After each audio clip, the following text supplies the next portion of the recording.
Soon season. Isn't July hotter? This is what just tell yourself. About the same. About the same. Thanks, guys. Oh, she's just making up.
All right, welcome to Fox 10 Talk Sports, the fun stuff, and boy, do we have plenty to talk about. That's Nothing why- happened today. Yeah, Nothing happened.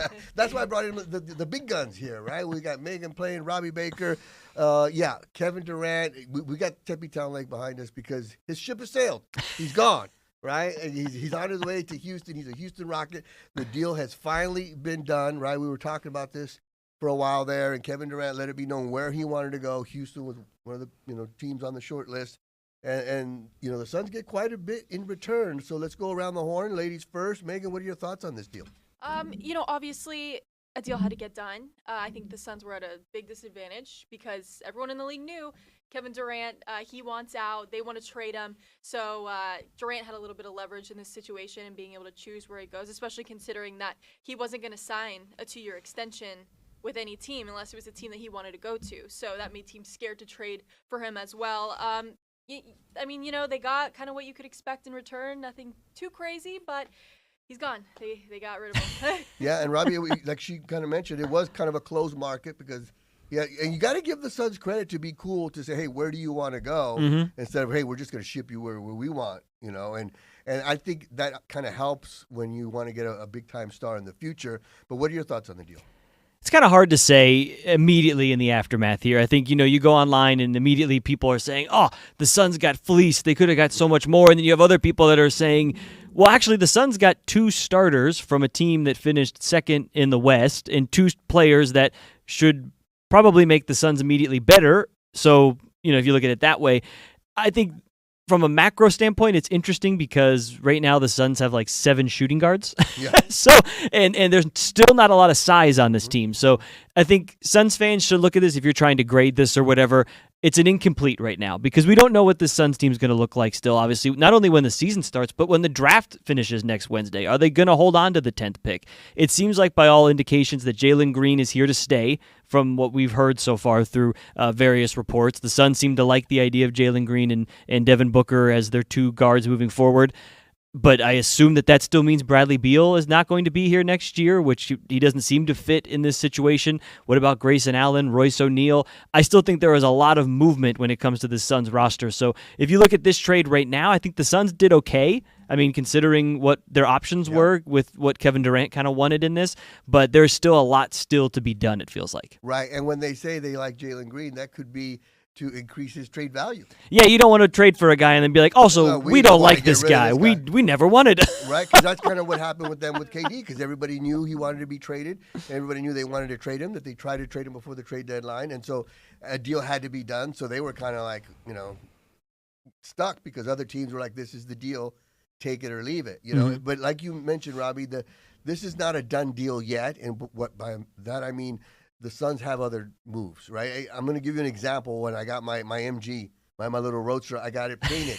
And while I made the mistake of going by and looking at it while in the middle of the paint job, and it was taken apart, and I was like, "Oh my God, what did you guys do to my car?" And I thought they were like, "This is never good." And I left going, I was like really worried because it was halfway done, and I think that's what people are doing now. They're looking at the team thinking, "What is going on in my team? Look, it's halfway done." You still, like you guys mentioned, you got the draft coming up, you got the 10th pick. Oh, by the way, you can get some pretty good guys with the 10th pick over on the NBA draft. I wrote down a couple.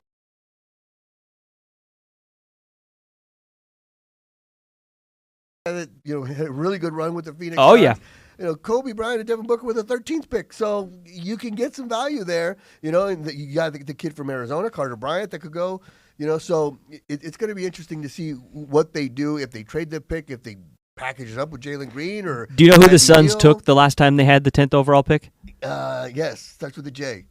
They took Jalen Smith. Yes. It was 2021 or 20, but they passed on Tyrese Halliburton. He went Uh-huh. 12th overall. They took Jalen Smith 10th overall. Yeah. So hopefully this year the 10th overall pick goes better. And No offense to Jalen Smith, but it didn't work out. Right. And you know what? Like, if you look at this Indiana Pacers team that's in the NBA Finals, speaking of Tyrese Halliburton, they don't have all superstars. They don't have all number one picks. So maybe the Suns could use some of these picks to get a team, have some chemistry, and go on a run. I think it's true, and I think the disappointing thing when you look at that is, oh wait, that's what they did a few years ago. Before that's a good point. Before the team was sold, and they traded the twins, Mikal Bridges, Johnson. They did that, and now we had to get back to square one, and they have to do it all over again. And I want to mention, it kind of adds insult to injury today, the fact that iconic Western Conference final moment happened exactly a year ago. The Valley Oop was the Yeah, 1 the year, or Valley the Oop. 1 year, the And 4-year it's just, anniversary. You look back, and it's like, how did we get here? They were in such a good spot, and then now it feels like we're starting all over again. Yeah, I think, is Devin Booker the only person left on the He whole may, team? even if you go down to the parking attendants, I think in the parking Right, garage, 'cause Devin it was- Booker's it the was- only one. Right? It was Crowder with the alley-oop or the valley-oop to DeAndre Ayton, and now they're all gone. And it is just crazy to see how much has changed from that moment to now. And do you blame Matt Ishbia? Do you give him credit for trying? What do you think? I think in a vacuum, if you look, from the 30,000-foot view, of course, playing, Monday morning quarterback, we can all look at this and say, what a silly thing. This did not work. Exactly. But in a vacuum, when all these trades happen, all these moves happen, I won't speak for you guys, but I was pumped up. I was like, wow, they're going for it. We're doing this thing. Kevin Durant that happened during the Super Bowl week here, and I don't think I slept after that trade happened. That was Kevin Durant trade, Super Bowl press conferences, Kevin Durant press conference, Super Bowl. I mean, that was such a big week here. And then even when the Bradley Beal trade happened, that was, okay, Chris Paul injured in the playoffs, kind of aging. He's kind of run his course here. Bradley Beal, prolific scorer. In a vacuum, all those moves made sense, and it just did not work out as a team. So to Megan's point, I kind of like that they're pivoting back to what got them to almost to the promised land in the first place. And if you look, I think, Richard, if we could pull up the graphic real quick of what they did get look at what in the trade. team has. The Dylan Brooks, I know it's, first of all, if Suns fans probably remember Marshawn Brooks. Do you remember that name, Oh, yeah, Richard? yeah, uh-huh. When they thought they were trading for Dylan Brooks, then Memphis said, no, it's Marshawn Brooks. they were, Then the yeah. Suns said, actually, we're going to trade for Kelly Oubre instead. So they finally get Dylan Brooks. And if this is going to be a gritty and tough and defensive-minded team that's going to make the Valley proud, like Matt Ishbia said, it starts and ends with Dylan Brooks, because that guy is what they said. He's got that dog in him. Yeah. That is Dylan Brooks. He's going to bring a level of toughness to this Suns team that they haven't really had since Jay Crowder. He's the perfect 3-and-D guy that you can kind of build defensively around. And then when it comes to Jalen Green, he's a prolific scorer. He's still really young. His contract's not 23 bad. years old. His extension's kicking in next year, and it's not a crazy max deal. And if you believe in Jordan Knott as a developer of young talent, then you could see the vision of Jalen Green and Devin Booker moving forward as your two guards. They don't have a traditional point guard. I think Suns fans have kind of got to wrap their mind around this team is not going to have a Steve Nash, a Chris Paul. This is going to just be two scorers in the backcourt for the foreseeable future, but that doesn't have to be a bad thing. Yeah, and the one thing about Matt Ishbia, though, it's kind of been a common thing that people have talked about, is that he is not a guy that likes to get draft picks. He'd rather parlay those draft picks to get a player that's already been established in the NBA, right? So when you look at the 5 second-round picks and the 10th pick overall, and you still got Bradley Beal out there, if you could find a place where he wants to go to waive his no-trade clause. Isn't that the $150 million question where That's he wants to go? That's the thing is you don't know exactly what they want to do with these picks. Bradley Beal, the 10th overall pick. So I wouldn't be surprised to see another move be done before the draft starts, and maybe a move or two during the draft. And, Megan, you talked about things coming full circle and the twins and Mikal Bridges and Cam Johnson getting traded. Well, don't be surprised if Mikal Bridges comes back in a trade. That could possibly happen. And the funny thing is we already got our 10th pick back. That was the Suns' original pick that they traded to the Rockets anyway.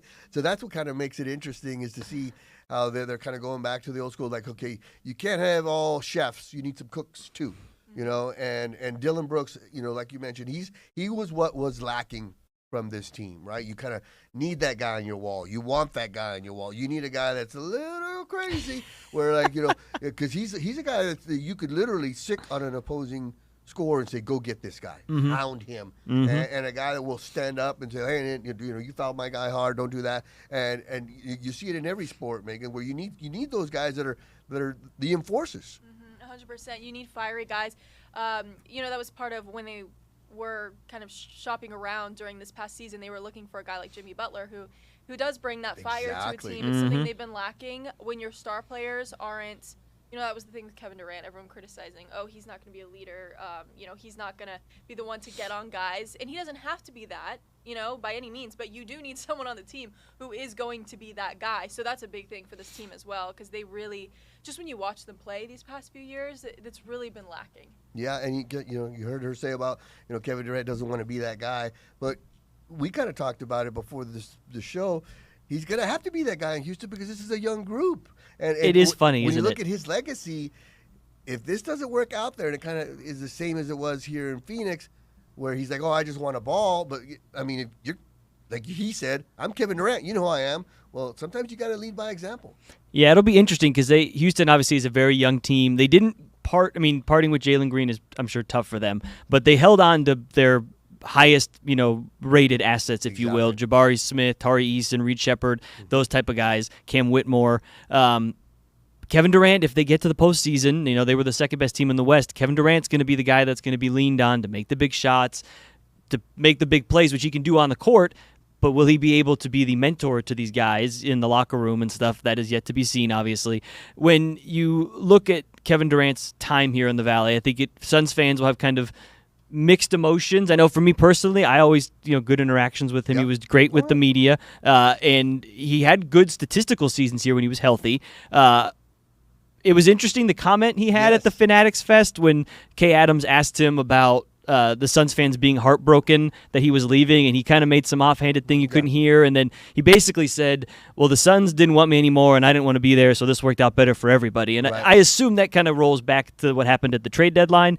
But the fun thing about this, I know, Megan, you enjoyed this, was Kevin Durant has joined a very kind of elusive NBA fraternity now, where he has completed the NBA rainbow, where he has now played for a team that every team that's kind of their primary color fills out the Roy G. Bibb of the rainbow now. The Rockets were the red that he was missing. So the Roy G. Bibb. I forgot about that. Him, Chris Paul, and Shaq have completed the NBA rainbow. You're welcome for that.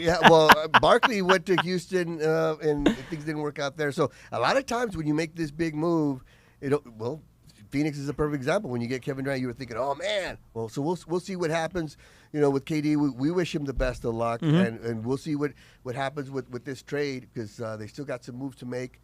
But it's going to be interesting. It's going to be fun.